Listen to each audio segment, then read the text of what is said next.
In a Minecraft speedrun, the most important thing is without a doubt the seed itself. It's why you see top speedrunners resetting millions and millions of seeds just to get one that has the potential for a PB or even a world record. In Minecraft normally, the seed controls the generation of everything in every dimension. But what if there was a mod that allowed you to combine seeds of different dimensions together to create the ultimate speedrun seed? Or in the case of this video, combining seeds found by a professional seed finder to try to speedrun the most insane seed possible. Well, if you know anything about Minecraft speedrunning, you've probably heard of a mod called MCSR Ranked. This is a mod that allows speedrunners of any skill level to race against each other on filtered Minecraft seeds with an ELO leaderboard, custom lobbies, and so much more. In a custom lobby on Ranked, there's actually 4 different places you can input the seed: the Overworld, Nether, and an RNG seed, as speedruns on Ranked have consistent RNG for elements like blaze rod drops and piglin barters. This is a really cool feature, and it had me think about what was possible not just in the context of ranked speedruns, but for an incredibly unique experience of taking crazy elements of different seeds and just mashing them together Frankenstein style for the wildest speedrun possible. And to do just that, I hired the best seed finder I know, Dylan DC14. If you don't know Dylan, he's found some unbelievable seeds before, most recently experimenting with the highest naturally generating point in Minecraft. He's also done a lot of seed finding specifically for the Minecraft speedrunning scene before and understands exactly what I would be looking for. So I reached out to him, and after a couple of months, Dylan found me these 3 seeds. But before we take a look at how to route this speedrun as fast as possible, I want to see how I'd play this with zero knowledge of them at all. The only thing we need to do before that is tell you all about today's video sponsor, Exaroton. Exaroton is a paid service provided by Eternos, which is Minecraft's largest free server host. What really makes Exaroton stand out as a Minecraft hosting platform is how you actually end up paying for your server. The way that it works with Exaroton is that you purchase a prepaid currency called credits, and then you can use those credits to pay for your server only when your server is actually online. This way, your server is paid for literally by the second with no need for contracts or monthly payments. How much credits you end up paying for your server is calculated based on how much your server is actually running and how much RAM you use with your server. The RAM for your server is super customizable on Exaroton's website, and you can even set how long your server stays online after you log off. My favorite thing on their website, though, is how you can view yourself or other people's inventory and health and so much more when they're on the server, which I just think is so cool.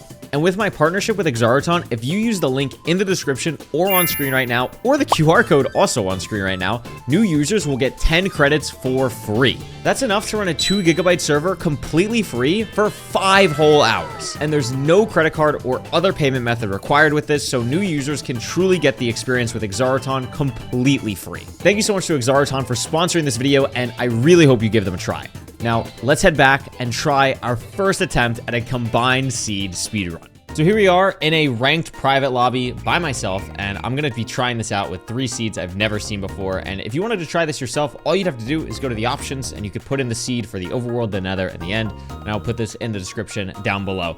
Okay, what I said here is technically correct, but there's a way easier way for you to play this seed. Starting on July 27th at 8 p.m. EST, exactly 12 hours after this video goes out, for an entire week on MCSR Ranked, it will be the featured weekly race seed. So all you have to do is install Ranked, head to weekly race, and click start to have the same experience I did playing the seed. Good luck. Now for the RNG seed, I'm gonna be leaving it blank, leaving it the same as the Overworld, and we're gonna hop in and see what this crazy combination of seeds actually looks like. Dylan's a guy, man. Dylan's a guy. This could be crazy. All right, here we go. I have no idea what to expect. I guess my goal is like sub 15. Where am I? Where am I? I'm in the bottom of a boat. I think. Can I get out? Oh my god, I'm stuck still. Oh my, is this a tree? I don't need 2 of these. This. Oh, what the? What is happening? Okay, I'm gonna go over here first. Okay, what do we got? I didn't take a lever. Wait, that's fine. I can use the button. Okay. Okay. Okay, so that's 5 iron. Dude, what am I doing? I shouldn't be mining this, like, with nothing. Okay, so this is enough iron and stuff for, like, everything. I don't know where I'm entering. Probably the ruined portal, I would assume. I get some food here. That's nice. Dude, this seed is out of control. 1 obby and a light. So this actually isn't enterable. I would need 2 obby. I guess I would go ocean for my enter. I mean, I guess we could dig in the temple. Let's grab water. Dude, I'm so overwhelmed. This seed is so funny. All right. Hi. Dude, what am I looking at? I'm not gonna blow this up. I didn't get wood. Oh my god, 3 diamonds. That's probably not that helpful. Okay, I want to go back up. Like, I would imagine there's like some type of ravine or something. There's a ravine. I think I gotta just make this ravine work no matter what. Please be enterable. No. All right, well, we're gonna try and make it work anyway. Okay, this doesn't look promising. Yeah, it doesn't look promising. Oh, lava pops. Where is that? Wait, give straight. Above? Please be real. I'm gonna be really sad if you're not real. It sounds very real. I feel good about this. Ah, okay. This. Well, that was interesting. And now we have a whole nether. This is the next thing. So this is another of a completely different seed. I don't know what to even expect. Like, do I just look? Okay. Oh my god. Are these both? What am I looking at? Is this 3 bastions in a fortress? Oh my god, I don't need the gas right now. It's like Housing Nation, and there's a triple. I think that's probably the safest one to play. And we can check for like obby over here. Ow. No one saw that. Dude, what am I? Oh my god, the half chest. Sure. I feel like this is the safest. Excuse me. Oh, and you took the freaking... I have 40 gold. Okay, whatever. I wanted to get the other guys mad, but that's fine. They'll figure it out, surely. I can't believe how much gold I have already. Wait, why aren't the piglins falling? Oh, because there's basalt in the way? Really? Boom, boom. I have 11 obby. That's not great. Okay, bye. Well, I know where the spawner is. Where are you? Like there, roughly, right? I whiffed. Oh! Ow. Okay, hi. This... Still getting used to hotkeys. If you watched my PB video, it's been like a month since then. We're like 90% of the way there. Pretty good rates on this seed. I should keep that in mind for when I start doing tests and stuff. I'm in a mesa. That's kind of funny. So now we're back in the same overworld that we started. And what a blind spot that is. 0.6 angle change. Not ideal. But that's fine. 3 rods. Oh, I'm out. This way. No, it was 100 this way. Negative 289. Terrain is really open. Assuming the stronghold is like somewhere near here, this is like really, really nice terrain. What do we got? I'm on the surface, not surprising. Behind somewhere here. Oh, you're pretty close to that sub 15 I wanted to get. Probably won't end up hitting it because I spent so much time in this stupid overworld. How bad was my triangulation? Ah, not awful. Was it this chunk? It is this chunk. If I nail the nav, I can maybe sub 15. Now, I don't think Dylan probably changed anything about the stronghold. It's a one-way, I just realized. Maybe the stronghold is specific. Oh, I see the portal room. Boom. Oh my, what is this? Wait, I'm gonna like die. Oh my god. I kind of forgot that this was happening. This is a back 0? Oh my god. Back, dude. What the frick is this? Oh, wow, it's beautiful. It's a beautiful end island. It really is. Okay.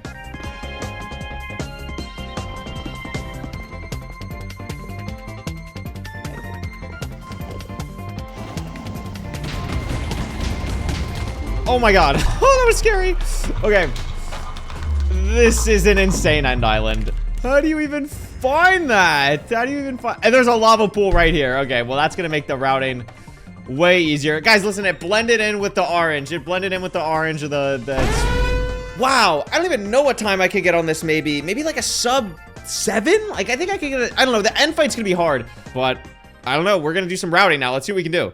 Okay, hi, Post Couriway here to explain a bit of the routing process. I felt it would be a bit easier to understand if I did a big voiceover here, so here we go. The first thing I had to figure out was how exactly I planned on routing this overworld. There's a ton of structures, and I didn't want to go to any that I didn't have to. So after mining out of the shipwreck, I'm gonna get the iron in both the shipwreck chest and the jungle temple as well. I was able to get a flint and steel from the ruined portal as well, skipping flint, and with the village being over all of this, I could easily route in beds for the endgame and allow for as many explosives as I needed. Once I entered the Nether, the biggest question was which bastion I actually wanted to play. But the clear answer is the triple chest stable section, as it's the fastest route in the entire game. The only problem is if I would actually be able to get enough pearls and obsidian from just this section. I ended up testing out how many pearls I would get if I traded the exact amount of gold, and when I used the RNG seed of the overworld, like the first speedrun you saw, it is enough to get 17 pearls, and that's the most out of our 3 seed options. After that, I had to decide if I wanted to go to the same stronghold or not. And this took me a while to decide because the other 2 strongholds were 2-eye portals,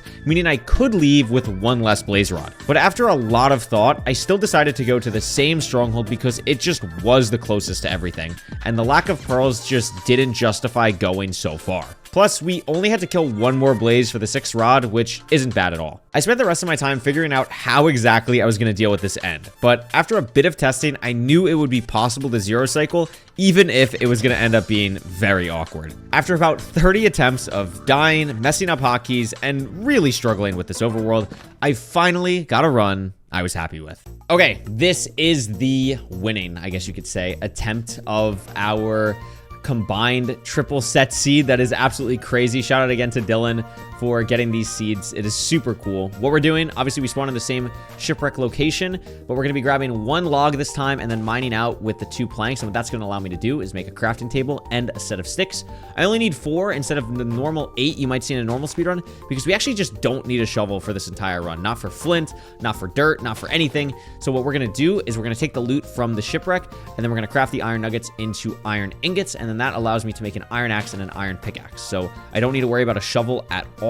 And I'm going to just mine this jungle tree, throw out the extra nuggets, because the inventory management in this overworld is so important. It's like the most important thing in the entire run. It's very reset heavy in the overworld. You can see I also put in the mossy cobblestone back in the chest, so I don't have it in my hotbar. And that's because my hotbar is really important here for when I grab these beds in this next chest. So I want to make sure in my 6th slot I have something that I don't care about, which is the iron, because you can see I fast loot with my 6th inventory slot, so the iron goes right into my inventory, and then I have the bread in my 6th slot. In this chest, I'm grabbing the pants, the iron, the flint and steel, excuse me, and then the pickaxe, which is all really helpful. And then I'm going to go in here, grab the rest of my food, switch my flint and steel into my 6th slot, and because of where the flint and steel is, I can then just easily put my bread into my offhand, and now my hotbar is set up for basically the entire rest of this, like, first pre-bastion split, which is really nice. I basically routed the entire overworld around being able to organize my inventory, and this was also my fastest Nether enter that I did. So I was really, really happy with how I played this overworld. It was just the one where, like, except for that with the water bucket, it was just the one where everything kind of lined up perfectly, and I actually didn't mess anything up. So very happy with that. You can see immediately running to the triple chest stables. Now you're probably wondering, why did I grab so many beds in the overworld? And that's because I'm not going to be trading that much gold. I'm only going to be trading the gold from this triple chest stables. I throw a piece of gilded blackstone there because I didn't know if that piglin was mad at me before I put on my armor, and I really mess up bad here. You can definitely tell I am not good with my hotkeys yet. I don't know what blocks I'm placing. I don't know how I'm throwing stuff out of my inventory. I misclick. There's stuff everywhere. I'm mining with a bucket. It's just a disaster. But thankfully, I get the piglins in the hole. Thankfully, we have a ton of bread. It's a very fast seed, so we don't have anything to really worry about there, and I can get the piglins in the hole here. And this is all the gold I'm going to be trading. I'm also going to be using the gold pick here to get a couple extra pigs, but I don't realize it in the moment, but the piglins get a little bit stuck, so they're a little bit slow to get here, and then I'm kind of all over the place. Like, this guy finally shows up and then still hits me. Very annoying. Then this guy shows up really late, so not super fast on the trading, but it does give me time to kind of organize my inventory, organize my blocks, etc. And like I said, I have so many beds here because I don't get that many string trades, but I do obviously get enough pearls and obsidian to leave, and that's really all that matters because I have the village in the overworld. So now, I'm going to be pearl hanging out of here to the first spawner that we're going to go to. I check out my trades. I know that my trades are going to be good, so I just throw out a couple extra things out of my inventory, and then I'm pretty much ready to go. I also get a bed in my hotbar. I'm going to be using that to double blaze bed at some point, but I'm also going to be pearl hanging here to the same stronghold that we went to in our first run, the one where I didn't do it or I did it with no prior knowledge, which is pretty nice. It is a 0 which is annoying, but it's just by far the closest stronghold. And look at this wither movement, by the way. That was just so freaking nice until I take that hit there, and then it's not as nice. But the first movement was really cool. I also get a stray there, which is great because every blaze you kill, since the RNG is the same, is really helpful because you're just one rod closer or one blaze go closer to the amount of blazes you know you have to kill. Which is quite nice. And I know that I don't need to worry about that other stray that was to the right of me because I'm just going to be able to leave off of these spawns here. The reason that I go to this spawner, by the way, is because this spawner, before blaze bedding, always spawns 4 blazes, which is crazy. That's like a 2% chance of happening. And it just works out that this spawner gets really nicely lucky with that, which is great. So that's why I'm actually playing this spawner. And I have like no time to organize anything because by the time I'm like looking in my inventory and eating this bread, the next set of blazes spawns, and I know I'm going to be leaving here in just a moment. This guy drops, or doesn't drop, excuse me. Then I know the next 2 drop, and I'm actually leaving this whole fortress at the 4-minute, 15-second mark, and I'm heading to the stronghold cords. Now, the only thing in this situation is that I'm not pre-crafted at all. Like, I do have beds. I have 5 explosives, but I'm not going for a 1 cycle. I'm going for a side setup 0 cycle. And 5 beds for side setup 0 cycle is definitely not the easiest thing in the world. So that's why I have all these beds in my inventory. And I also have, obviously, the explosives from the Bastion. And I was really happy with pretty much everything I did in this seed up until this point. And this was also, like, my fastest pace with everything. Almost sub-6able. Like, definitely sub-6able, actually, if I kind of lock in with this, like, last bit of inventory management.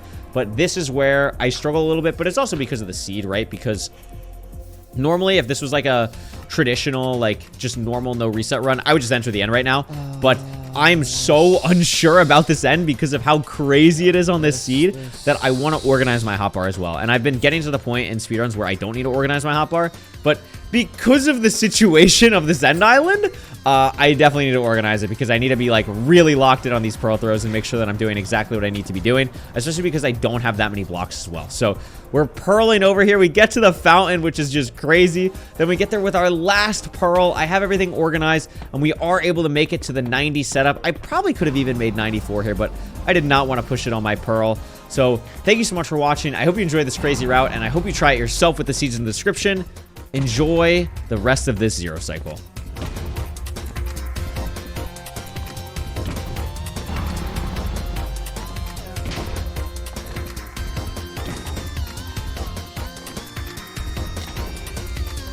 Oh my god. How do I get... I didn't actually think about this part. Okay. Surely, right? Okay. I'll take it. Sub 6 is definitely doable, but I will leave that for one of you in the comments. Because you can definitely see that my hotkey still needs some work, but I'm happy with that run. It's a very hectic set seed. It's really fun. I definitely recommend downloading Ranked and trying it yourself. This was really fun. I'm glad with this time. I'm happy with this time. 6:14 is really nice. Maybe you guys get a better route. Let me know in the comments. Thank you so much to Dylan. And look at the golem on top of the freaking sand temple. That's cool. Okay. Bye-bye. Bye-bye. Subscribe. Bye-bye. Bye-bye. Bye-bye. Bye-bye.